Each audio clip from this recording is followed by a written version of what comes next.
Durante o período da manhã, alguns pontos foram ressaltados. Eu quero apenas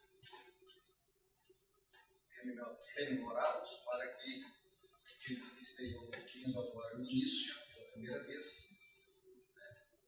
A parte da manhã foram realizadas algumas exposições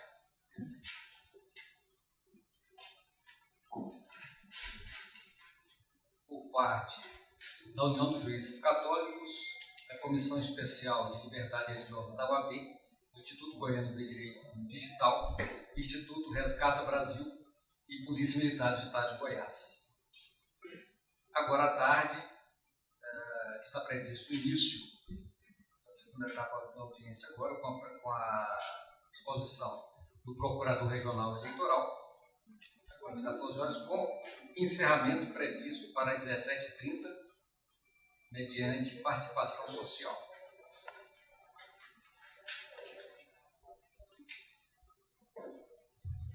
Um ponto que é importante destacar no início da tarde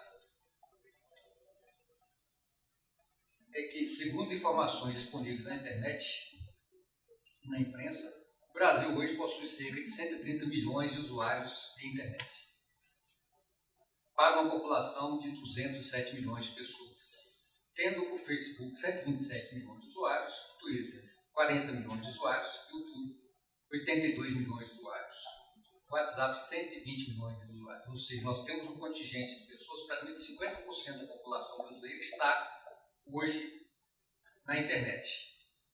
E daqueles 50% que não estão diretamente, de alguma forma são influenciadas pelo que acontece nas redes sociais, na internet.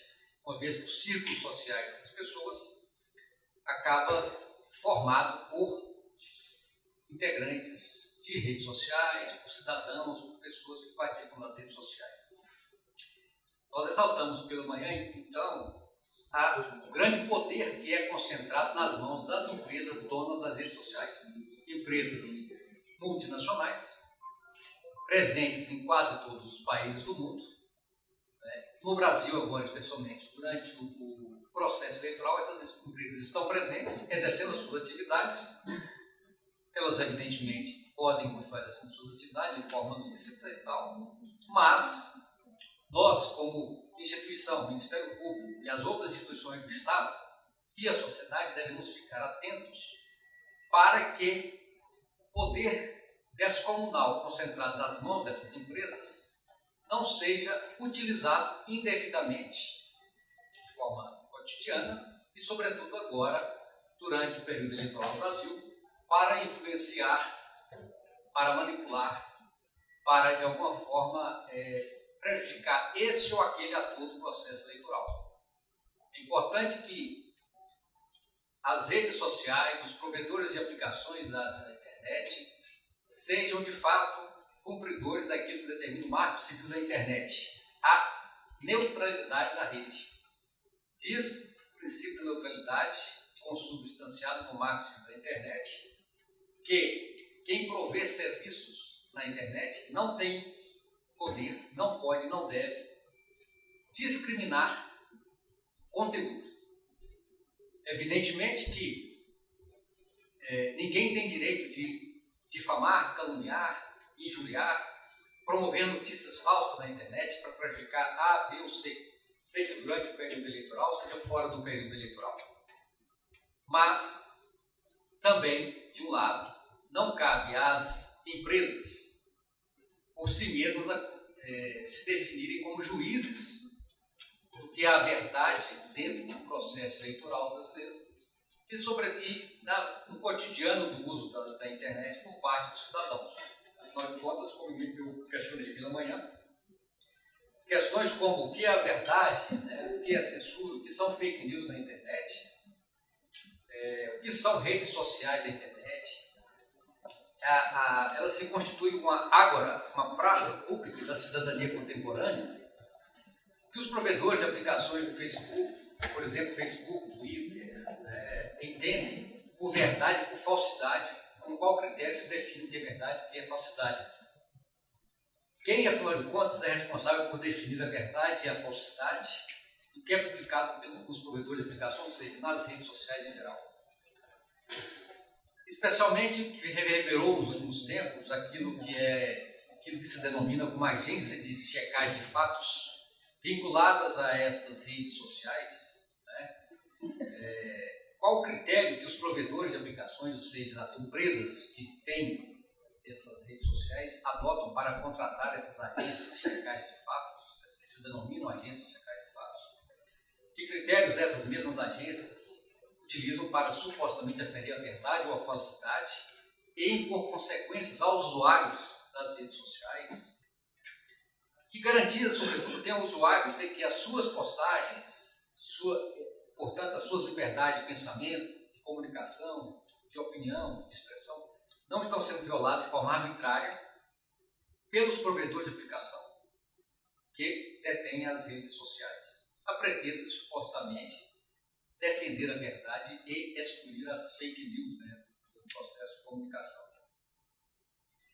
Por exemplo, como se afere a imparcialidade e isenção destas agências e de quem as integra? Importante sabermos isso, porque, afinal de contas, eles estão se colocando como juízes da verdade e da falsidade. Quem nos elegeu para esta atividade, para esta função? De certa forma, nós, como instituições públicas, também, em alguma medida, definimos o que é verdade ou falsidade para a nossa atuação.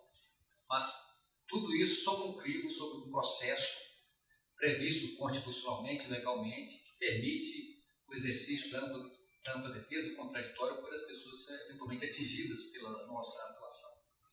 E o que se passa, na verdade, nessas redes sociais, repito, que são de propriedade de multinacionais, que detêm em mãos um poder descomunal. Uma pergunta que devemos sempre nos fazer: quem checa os checadores?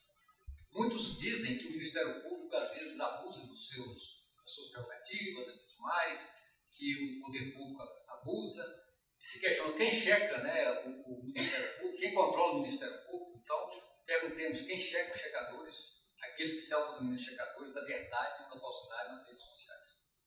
Aqui eu faço questão de, mais uma vez, trazer a vocês a minha adaptação do texto do Martin Niemöller, pastor luterano conhecido pelo discurso antinazista, titularizado "E Não Sobrou Ninguém". Importante, mais uma vez, trazer esse texto, porque ele deve ser o norte para a nossa compreensão do que está acontecendo e qual papel assumimos nesse processo. Diz então: um dia vieram e silenciaram o meu vizinho que era judeu. Como não sou judeu, não me incomodei. No dia seguinte vieram e silenciaram o meu outro vizinho que era comunista. Como não sou comunista, não me incomodei. No terceiro dia vieram e silenciaram o meu vizinho católico. Como não sou católico, não me incomodei. No quarto dia vieram e me silenciaram. Já não havia vozes para gritar meu socorro. Essa é uma reflexão que nós devemos trazer sempre. O que está acontecendo ao nosso redor, o que está acontecendo nas redes sociais e qual o papel que nós assumimos diante desta realidade. Dito isso, passemos agora às exposições do período da tarde, desde já agradecendo e convidando o Procurador-Geral Eleitoral, Dr. Alexandre Tavares, para a sua exposição. Por favor.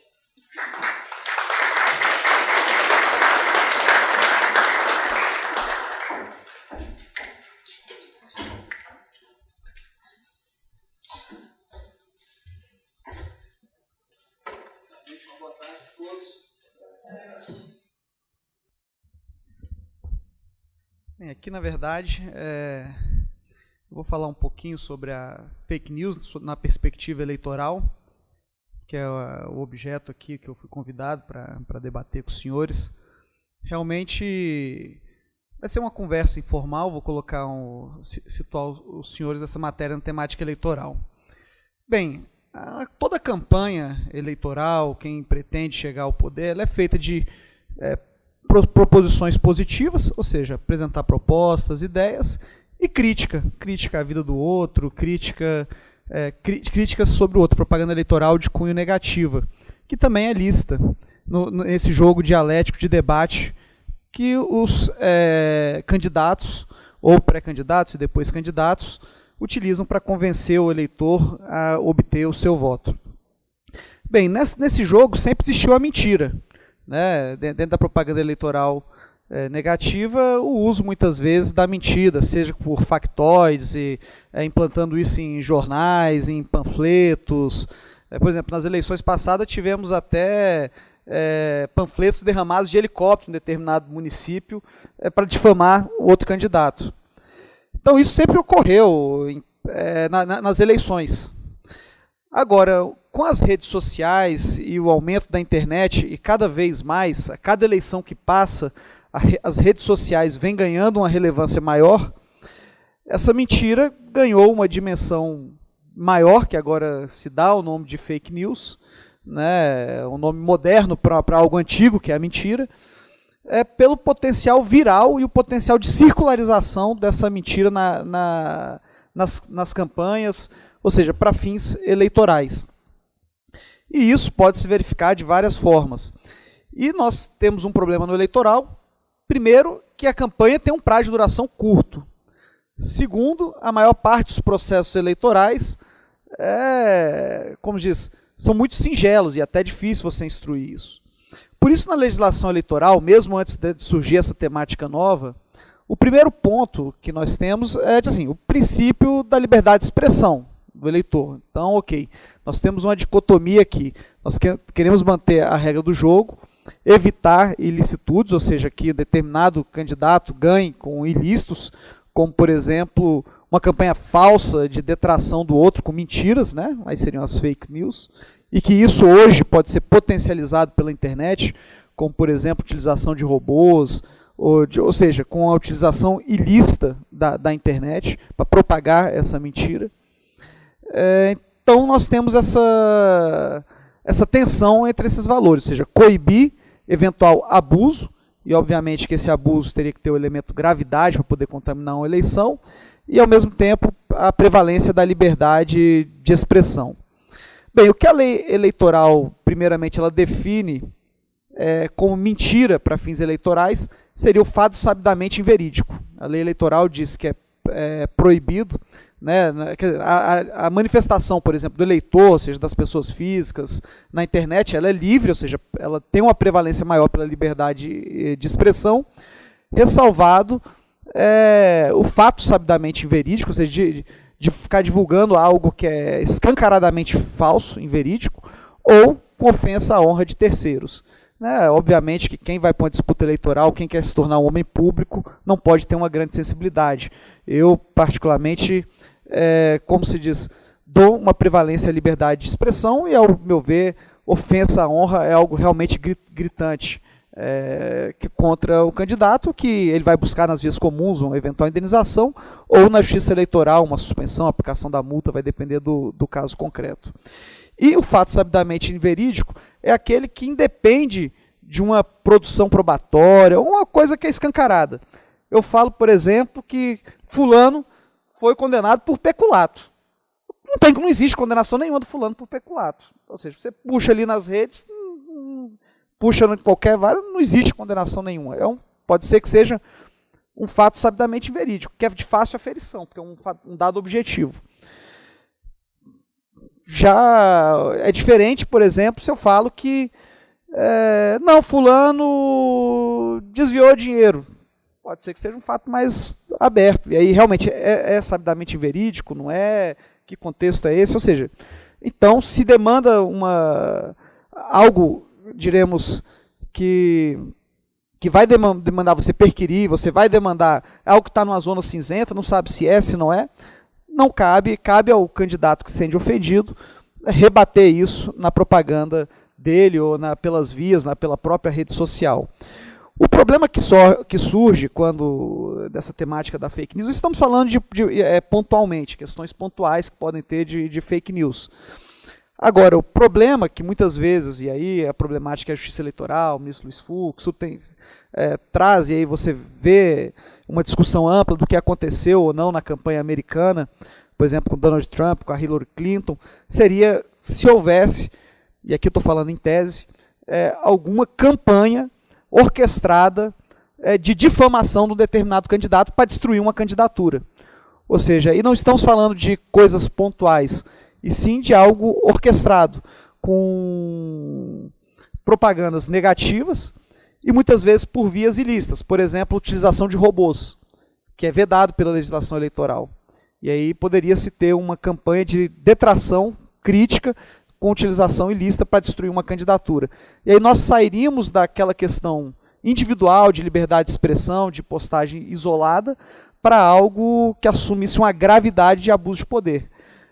A legislação ela não define o que é abuso de poder econômico, uso indevido dos meios de comunicação, mas isso é visto como algo ilícito, que fira as regras do jogo e que desde que tenha um juízo de gravidade, ou seja, que seja algo no contexto daquela campanha de forma a afetar a normalidade e a legitimidade daquele pleito eleitoral. Então, num contexto desse, sim, você pode ter, então, a configuração do abuso de poder. Quanto à atuação dos órgãos estatais, nessas questões, eu vejo com muita delicadeza a atuação dos órgãos estatais na atuação quando envolve a liberdade de expressão na internet. Apesar de, por exemplo, até os crimes contra a honra no eleitoral são de ação penal pública incondicionada, mas como eu disse, isso tem que ser exceção, a regra é a liberdade de exceção, só para aqueles casos realmente onde se rompe totalmente o razoável, que ao meu ver vai ter configuração disso. Na internet, a atuação estatal ela é de certa forma excepcional. É até interessante, tem um determinado efeito Sturr, eu esqueci o nome agora, o sobrenome da atriz, Bárbara Sturr. O que acontece? Esse efeito, se puxar até no Wikipedia, os senhores vão achar. Esse foi um fato que ocorreu em 2003 nos Estados Unidos, que um determinado fotógrafo ele bateu uma fotografia, diversas fotografias, ele fez um álbum de fotografia virtual de fotos da costa da Califórnia. E ele bateu, então, uma foto da mansão dessa atriz americana, eu não me lembro agora o sobrenome, é Stewart, algo nesse sentido. Ele bateu uma fotografia da mansão dessa atriz americana na costa, e essa foto dessa mansão na costa, numa falésia bem bonita, essa foto foi para o álbum dele na internet. E ela entrou com ação na justiça americana, alegando violação ao direito de privacidade dela, de intimidade e privacidade dela, que aquela foto estaria ao retratar a casa dela no álbum. E depois dessa ação que ela entrou, alegando a violação de direito de privacidade dela, a foto, que não tinha compartilhamento nenhum na internet, parece que tinha 6 compartilhamentos, salvo engano, era algo irrisório, ela da noite para o dia teve 420 mil compartilhamentos. Ou seja, a atuação, aí se deu esse nome efeito estudo, e no Wikipedia mesmo, se os senhores procurarem, lá vai listar vários casos desse efeito, exemplo desse efeito, ou seja, que você tentando censurar uma determinada publicação, você acaba chamando a atenção para ela e amplificando a circulação dela. Ou seja, então, às vezes você querendo agir para tirar algo do ar, você acaba chamando mais atenção para aquilo, até porque as pessoas começam a visualizar aquilo, e os próprios algoritmos, Google, Facebook, quando começa a ter um número de circularização e acesso àquela informação, começam a ver mais, e aquilo gera uma reação em cadeia. Então, ou seja, isso é só um exemplo de algo que a gente tem que ter como órgão estatal, cuidado ao mexer com isso, porque às vezes, ainda que aquilo seja uma informação falsa, primeiro, aquilo será que é sabidamente falso, tem que ser algo escancaradamente. Segundo, a questão do juízo de conveniência e oportunidade de mexer com aquilo, ainda mais num cenário de disputa eleitoral, que é muito curto e muito breve. Então, em regra, nessas questões envolvendo internet, eu acho que esse juízo de conveniência e oportunidade muitas vezes está até nos próprios candidatos. Agora, é claro que num caso que se verifique indícios concretos de que está havendo uma campanha orquestrada, algo de maior dimensão contra a candidatura A ou B, aí sim, ou seja, que aí nós estaríamos saindo de uma questão de propaganda eleitoral individual, indo para um cenário de abuso de poder. Eu acho que nesses casos de abuso que afetem a normalidade e legitimidade do pleito, aí sim caberia uma atuação realmente do Ministério Público, como parte autora mesmo, né, e não apenas como custos legis, como fiscal da lei. Então, basicamente isso. Eu vou passar aqui até a palavra para o Ailton, às vezes para poder debater, mas apenas uma exposição sucinta dessa questão da fake news. Então, resumo, fake news sempre existiu, é mentira. Né? A mentira sempre existiu nas campanhas, sempre existiu na sociedade. Outra coisa é a possibilidade que nós temos de intervir nessa mentira. Ao meu ver, no cenário eleitoral, isso é algo sabidamente inverídico, ou seja, algo escancaradamente, não é algo qualquer. Eu vi até antes da apresentação aqui, de eu entrar, até complementando, entrando em outra temática, eu vi o Dr. Ailton falando da questão das redes sociais, de intervenção, tudo, e ele até anteriormente tinha uma conversa por telefone, até me perguntado minha opinião, uma rede social, hoje, como Facebook, Twitter, por serem um monopólio, exercerem verdadeiros monopólios dentro daquilo, dessas redes sociais, com alta dimensão de impacto das pessoas que atingem. Se ela resolvesse censurar um determinado candidato, poderia se ter um quadro de ilícito eleitoral? Eu respondi, olha, em tese, sim. Eu não vou tratar de caso concreto aqui, em tese é possível.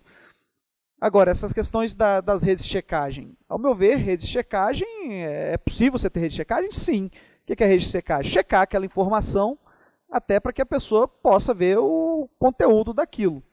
As redes sociais têm políticas associadas das pessoas que ali participam. As redes sociais são instrumentos privados e pessoas suas políticas, e os participantes da rede têm que seguir aquela política. Então, em tese, é possível a rede social fazer exclusões? Sim. Mas, em tese, essas exclusões podem ser ilícitas? Também, dependendo do contexto, se ficar provado, se evidenciar que foi um contexto abusivo, ilícito, para prejudicar ou favorecer A ou B. É claro que isso tudo aqui eu estou falando em tese, seria algo, algo de difícil apuração, mas é algo possível em tese.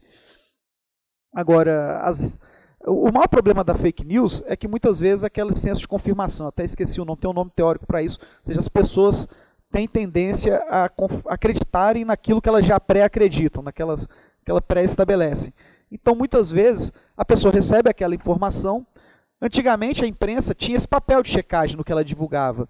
Né? Por mais que as linhas editoriais, todos nós sabemos que não são neutras, então, cada jornal assume uma linha editorial, e óbvio, a pessoa que se identifica com linha editorial, uma linha editorial de tendência de esquerda, ela vai seguir aquela publicação. Um determinado jornal que tem uma linha editorial de direita, uma pessoa que se identifica com aquilo, tem uma tendência. Mas essas informações, ainda que tenham linhas editoriais que não são neutras, elas sempre tiveram, a boa imprensa pelo menos, o dever do jornalismo de fazer a checagem daquilo tudo que se informa. Hoje, nas redes sociais, e muitas vezes tem veículos que não fazem checagem absolutamente nenhuma e saem divulgando, inclusive, coisas estapafúrdias. Então, nesse ponto, eu vejo como muito relevante você ter organizações de checagem para essas informações, até porque a pessoa possa ir atrás, até porque todo mundo não tem tempo de ficar atrás de tudo, mas nessas redes de checagem, que se propõem a isso, ver se aquilo tem um mínimo de embasamento, aquela notícia que está circularizando na internet, se aquilo tem um mínimo de embasamento. As redes sociais podem agir, inclusive dentro da sua política, baseada nessas checagens? Até prova em contrário, que está havendo algo ilícito, podem, sim. Ao meu ver, eu não vejo problema de se verificar, essas são fontes de informação, fontes que checam todas as informações ali. É algo que, se ficar provado que aquilo está sendo utilizado de má fé, que aquilo está tendo uma conduta ilícita, dolosa, para prejudicar A ou B, é outra coisa. Mas, a priori, é um fator. Então, as pessoas muitas vezes não têm essa tendência de checar que a imprensa tinha, e hoje as fontes são múltiplas na internet, que surge essa problemática difusa de informações e muitas vezes falsas contra A, contra B. É uma problemática difícil de enfrentar, não é algo simples, é fácil falar aqui rapidamente, mas não é algo na prática simples de se efetuar, como eu disse, porque você tem a liberdade de expressão de um lado, tem também a honra do terceiro, tem a disputa eleitoral do outro lado também, que pode estar sendo afetado, aí vai depender da dimensão disso, obviamente, e é por isso que essas respostas vão ser encontradas no caso concreto, caso a caso. Não é uma resposta simples de se dar. Em tese, tudo é possível. Agora, dependendo das circunstâncias que o caso concreto vai poder apresentar. Passo a palavra ao doutor Ailton, se ele quiser debater alguma coisa.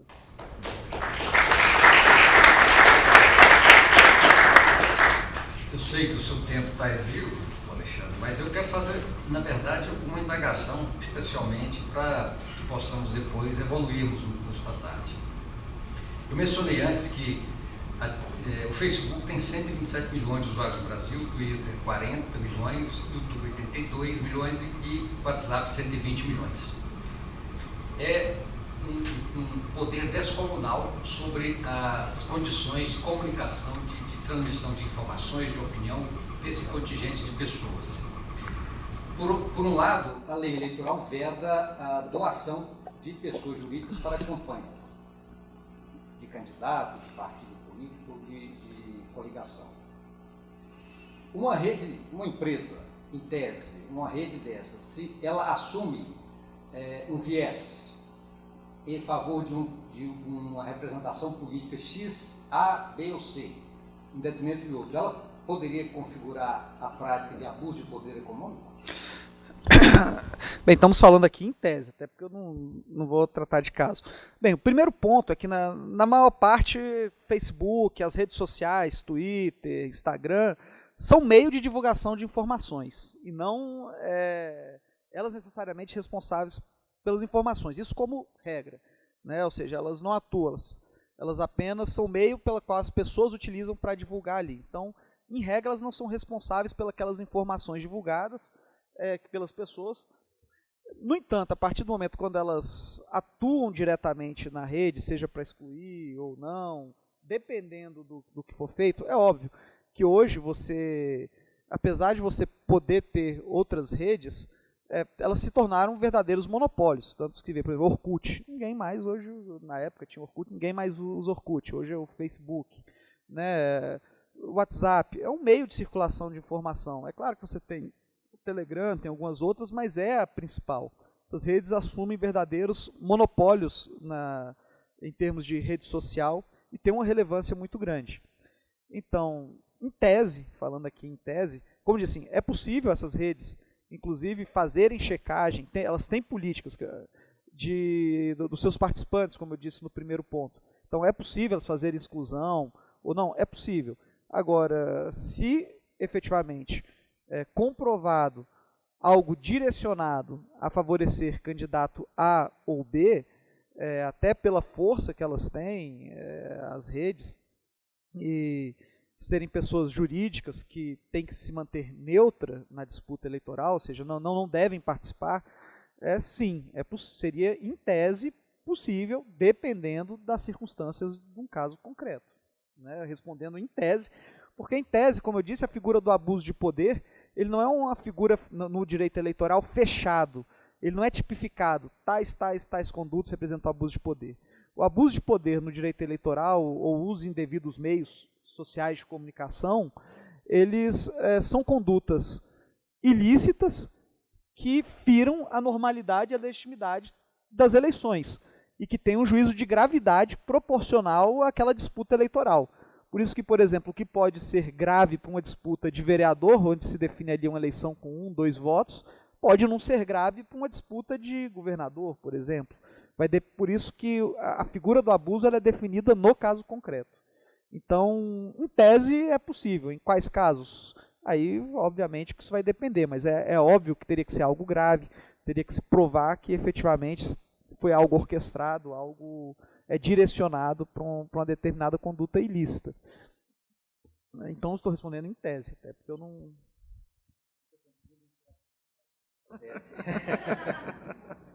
Alexandre, eu agradeço pela sua exposição. Sei que você está cuidando dos registros eleitorais no estado de Goiás.